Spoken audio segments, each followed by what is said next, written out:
Hello everyone. I'm very happy to welcome you on this scientific webinar. My name is Jerome Thibault and I am the VP of Marketing for Scientific, and I'm very pleased to welcome our three panelists, and I'm going to ask them to briefly introduce themselves. Hi, I am Abigail Hawkins. I'm an account coordinator here at Scientific. I am the subject matter expert on shrink prevention.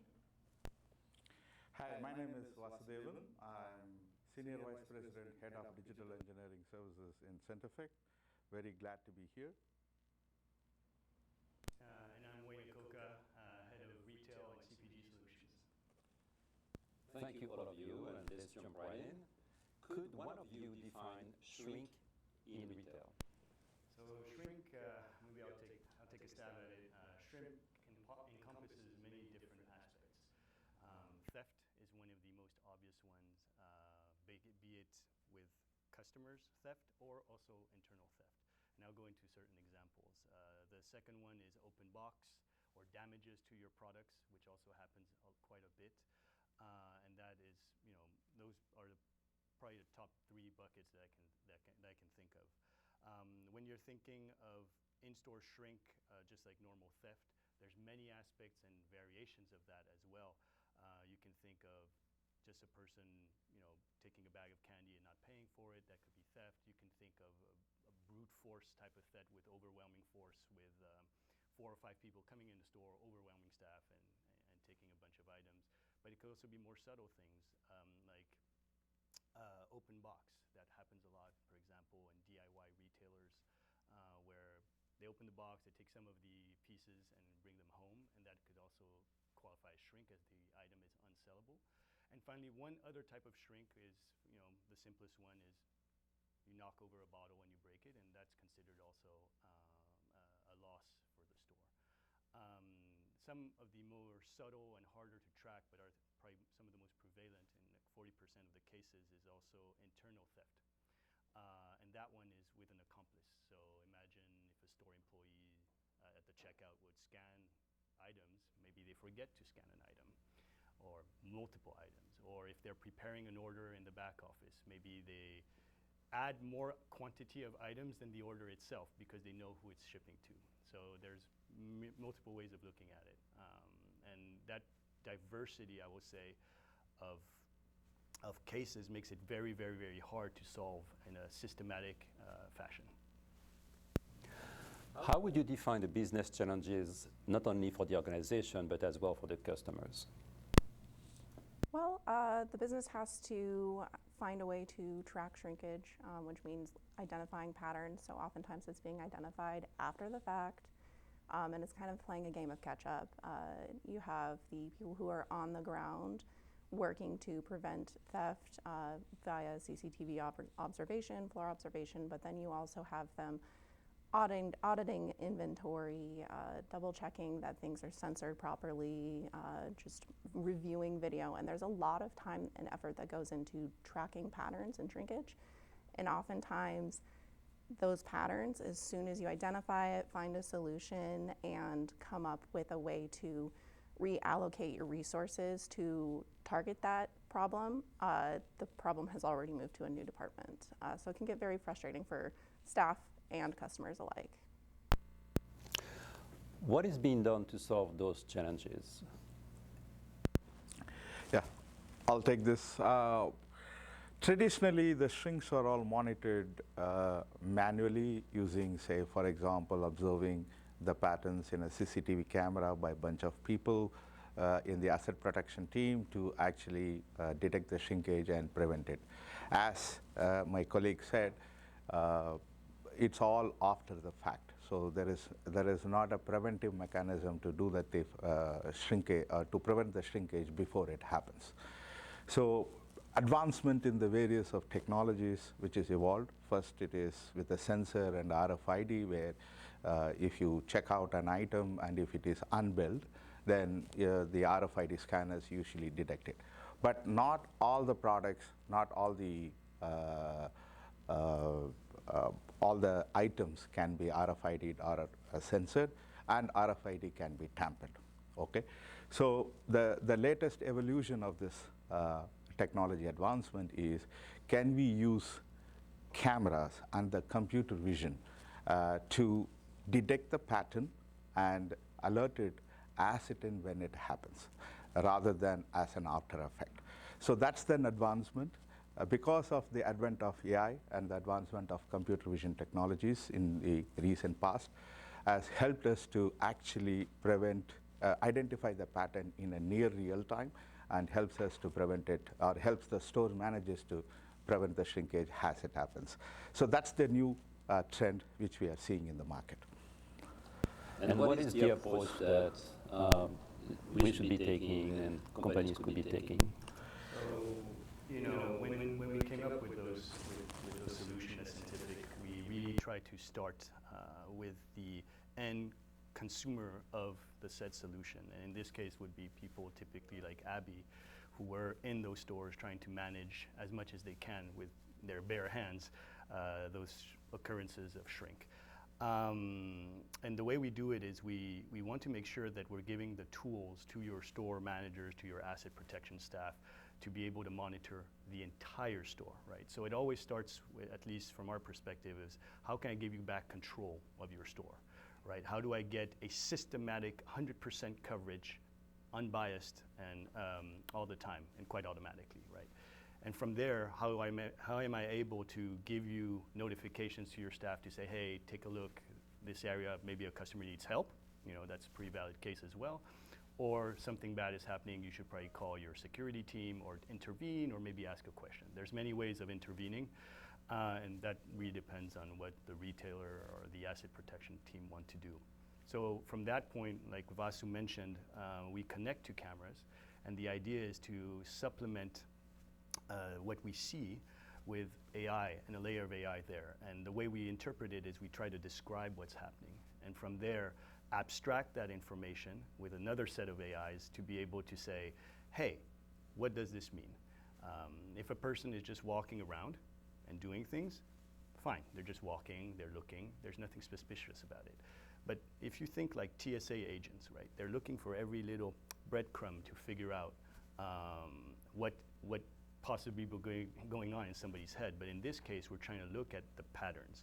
So the best example I have is when you go buy, let's say, Coca-Cola or bananas every week at the grocery store. You don't do it systematically the same way, right? You go into the store, maybe you go to the meat section, and then to the candy section, and then you finish with bananas. Or sometimes you go bananas directly. That diversity of patterns, there's billion, it's quite unlimited. And our approach was to be very systematic and very scalable.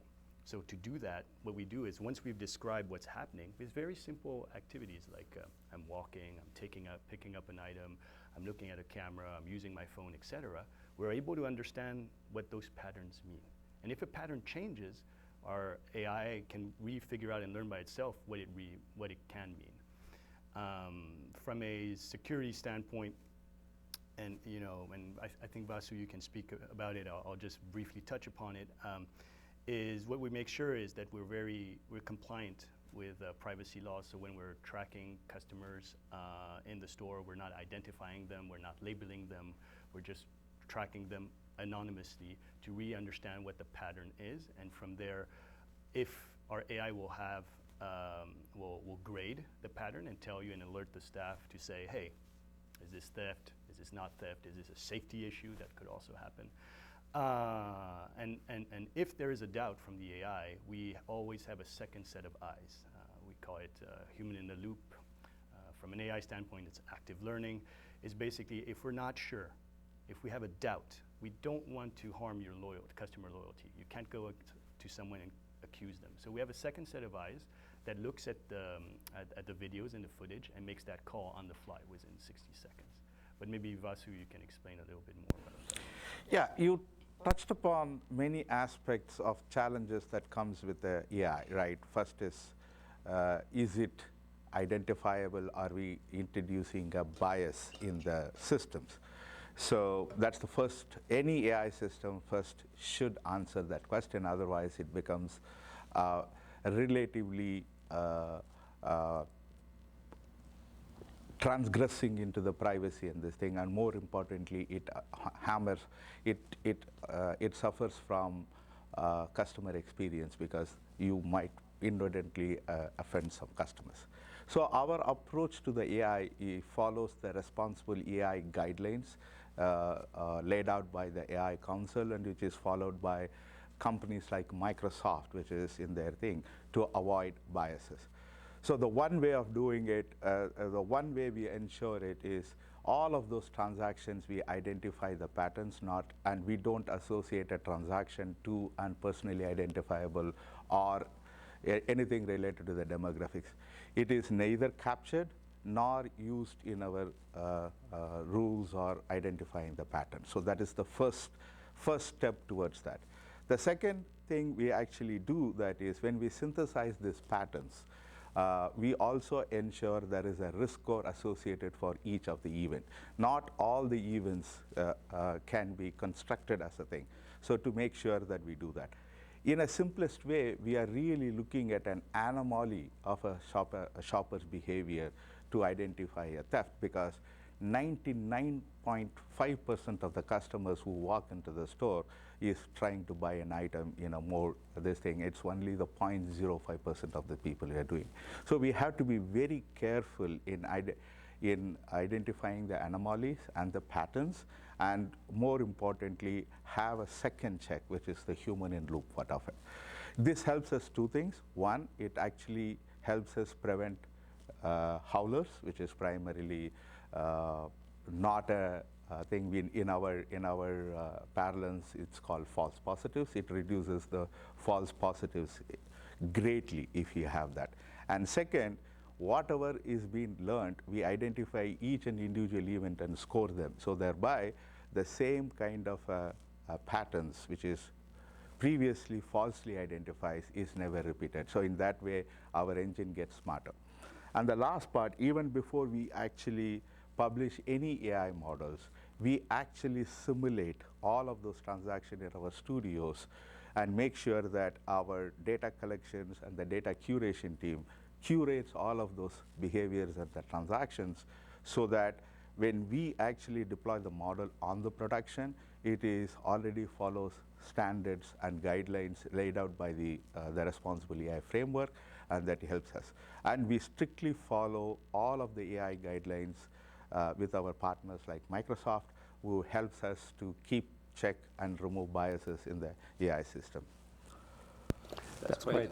Abby, any other anything to add on that, on top of that? Just that with the in-the-moment recognition of human behavior and indicators of theft through cameras will just greatly assist people, just because you can't be everywhere at once. So if you're in the men's department watching someone you feel could be shoplifting fragrances, there could be someone in the women's department doing the same, and knowing when to back off of one subject and to move on to another one based off of proven behavior that you can look at through a system will definitely help people out. So from everything that you guys tell me is that it seems to me that from a theft and shrink perspective, retailers are really playing catch up. And so my question to you is, how do you scale? Yeah, great question, Jerome. 2 years ago, 3 years ago, running an AI model at a scale is always a challenge, because you need a huge hardware resources to run the models, because a lot of things are heavy and GPU based kind of a stuff. But in last 2 to 3 years, there is a lot of advancement in the technologies. For example, in the cloud computing, you can run and optimize the AI models to run and use fewer hardware resources, thereby reducing the consumptions on the cloud cost in terms of it. The second thing but retailers also have a problem of connectivity in terms of transferring all these things, because you are continuously monitoring the video footage, probably 16/7 in that. So it requires a huge amount of network bandwidth and connectivity. So the one way we solve this problem is by deploying the AI model on the edge devices itself. There are a lot of smart cameras where we can actually deploy an AI models as in the form of an applet, which actually detects in a near real time because there is no latency involved in transferring the data. So that is the first way of reducing the cost. So now we will be able to run a very sophisticated AI model on the edge, whether it is in the smart cameras or in the edge server, at a fraction of a cost what it used to cost, okay? It is now costing us in hundreds of dollars instead of having thousands of dollars to do that. So that's the second aspect of controlling the cost. And the third, we need to have a centralized system to monitor all of the pattern. You just mentioned that one of the main reasons why stores are all catching up is the pattern which is identified as in one store is not yet visible on the other stores. So maybe in a West Coast there are certain patterns identified, but in the stores in the East Coast it's not yet identified. So they are always having the catch-up game there because there is a thing. Having a centralized AI model and a centralized things which basically takes all the learnings and the patterns which has been identified in various other stores to that. So you are always staying ahead of the curve rather than doing that. In order for actually having a centralized command center and doing the AI model at scale, you need a lot of automation. So what we developed is a centralized command center which automates the deployment of all the AI models across all the stores and across all the edge devices, and there is a centralized mechanism to do the rules as well as into doing this. So in that way you can actually this thing. With all of these things, with a centralized command center, having been able to run an AI model at a CPU things, having edge, the total cost of ownership or the operation cost is now 1/10 in terms in 1/50th of what we used to be. So from an overall ownership perspective, right from the conceptualization and running it, the cost will come down drastically. This we continuously innovate, and as we advance on the AI ops and ML ops with our partner with Microsoft, that would help us to further reduce the operating cost as we go forward. So in that way, we address the challenges of scaling as well as challenges of running it at an optimal cost. So if I summarize, you will be able to deploy on the edge using almost standard equipment and having a centralized command center, if I say so. So Wayne, tell us more how you, when you're talking to retailers, what is their reception and how can you scale as well for them? I think from a technical standpoint, Vasu and his team have been working very hard to make it work economically, but also reliably for customers. When you think about shrink, when you think about theft, when you think even about safety issues, weaponry, unfortunately, those are common problems. If you solve them for one person, it's not a competitive edge. It is just being good. So being able to share that knowledge to Vasu's point and share those updated models with everyone is, I think, one approach where we're really trying to be human-centric. Everybody benefits from being a safer place. I think the other aspect that we really focus on with our customers, scale also comes with your capabilities to deal with a variety of situations, right? When we start with customers, we always start with in a very humble way with a specific use case, of course, to prove out how it works. And then scale also comes by easily adding it to the platform use cases, right? And that I think is something that we really work hard on. Is on your first engagement with us, with retailers, right? We'll start with that first use case, but we'll also start by giving you that base platform, that home, to host all that intelligence. From there, it's very easy for us to say, hey, we started self-checkout with you guys, but you also have parking, problem with safety in the parking lot. How do I add that use case very, very fast? And through our platform, you're able to do that. So scalability also comes with, what you can address from your business challenge. It also comes with the ROI. Once you've installed the platform, the upfront harder work has been done. Then it's just about being able to add tools to your belt to be able to solve things. So in that aspect, from the business side, as you're adding use cases, your ROI is going to skyrocket. That's awesome. So if I summarize, being able to approach the customers, number two, being able to scale with the customers, and number three, to show ROI for the customers are really the three angles.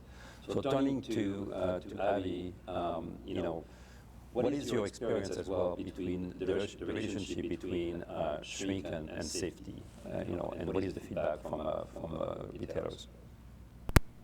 Oftentimes, you have staff on the floor who are a visual deterrent. That might look like a service ambassador in a uniform or a visual security officer in a uniform. But then you also, many companies will have plainclothes agents. I personally worked as a plainclothes agent for Nordstrom for about 4 years and with Palace City of Books for about 2.5 years.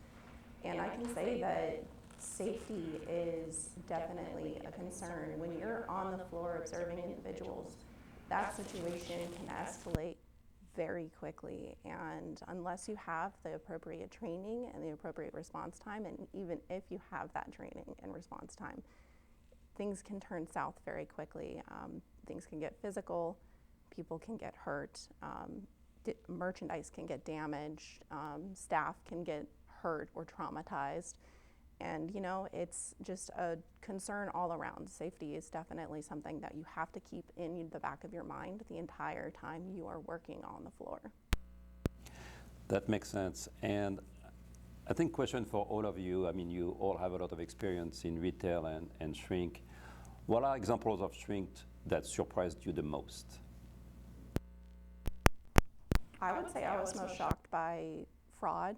Return fraud. People would come into, say, fitting rooms, they would take two of one item, they would purchase one, steal the other, and return both with receipts at different locations.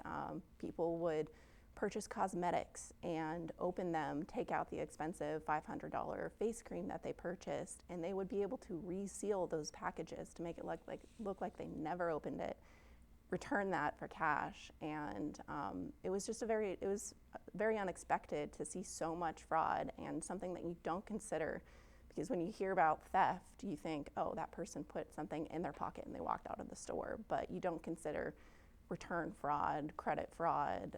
Any of those items aren't really something that most people think of. Wayne, any examples, anything to add on that? I think, theft is a bad thing, but I think when we, especially when I look at self-checkout, the statistics around mis-scans and non-scans are extremely high, but sometimes it's unintentional, right? And how we approach those softer kind of targets, it can be a mom overwhelmed with her children. We see that often, gets distracted, forgets to scan something, or they think they scanned but didn't, right? And those are also occurrences that, make me smile because it happens to myself as well. Those are the things we're trying to catch as well and deal with in a very professional and respectful fashion, because it's just human error. And that's probably some of the hardest things that I've seen to solve systematically. I have one example. The shrinkage and the theft happens on the gift card section. That surprised me the most, because the amount of sophistication you need to get that fraudulent thing that happens on the gift card, in spite of various checks and balances in activating the gift card, that surprised me the most. Often it is always funny because how innovative people are in scamming the gift cards. Okay, I'm checking as well. Those were actually questions from the audience, and I have actually one more question from the audience around. The audience is very interested to know more about examples of workplace safety, in the context of shrink. I'll take that. Safety can range from something. So there's customer, and there's your own staff. And as retailers, I think it's your responsibility to take care of your staff first, contractually for sure, and then your consumers. But what's important is when we look at computer vision, we say it applies to retail, but it actually applies to everywhere where there's physical space and people, right? So it could be, right, are you wearing your protective gear? Are you wearing a hairnet or something when you're preparing food, even in the case of retail?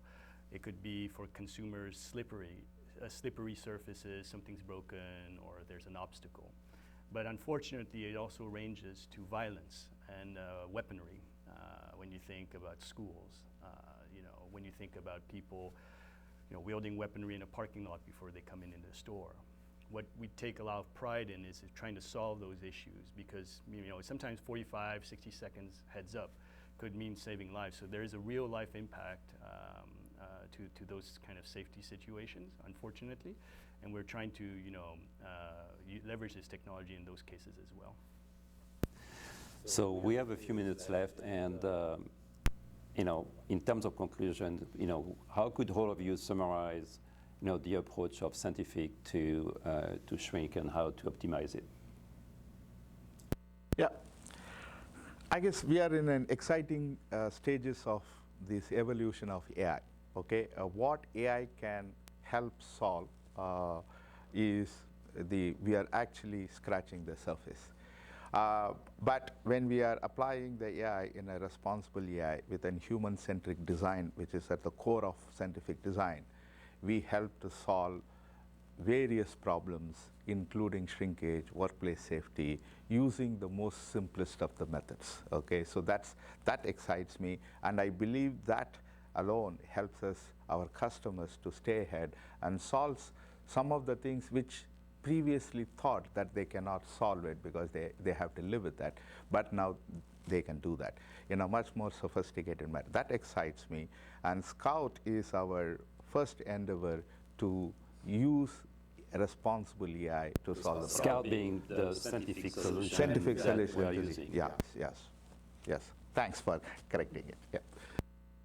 It's good. Wayne, you mentioned ROI for retailers in the context of shrink. How does Scientific make a difference for them? I can't disclose many numbers, but when you're thinking of scale, right? Some retailers have thousands of stores. Some of them even have 50, right? But when you look at even savings of $100 a week per store, that's $5,000 a year per store, and then you can scale it to 10 stores, 20 stores, and the economies become very, very, very significant. When you're thinking of self-checkout, you could be saving thousands per week just by using some of our solutions, and it could really rack up to 9-digit numbers of savings. So that's the ROI maybe from a shrink perspective. But I think there's an ROI that's intangible, which is also the quality of service that you're giving to your customers. When you have theft, you also have more occurrences of out of stock, right? And when a customer, let's say, looks at stock online and comes to your store, it could be for food, it could be for hardware, and comes to your store and can't find it, that's a very, very poor experience for them. And oftentimes you don't have extra stock or you don't have an alternative to give them. So I think that's the intangible piece that's very hard to calculate, but I believe we're putting a dent in that and improving that experience. And then finally, Abby, you've been spending 4 years, I believe, at Nordstrom in particular. You have a lot of experience in shrink. What is the retailer perception of those types of solutions like Scout and how they approach it? Obviously, they would want to stop chasing their tails. I feel like the fact that Scout offers an in-the-moment feed of what's happening in your store, it can notify your agents of concerns. They can look at the feed and see what's happening, identify whether or not it's something that they're concerned about.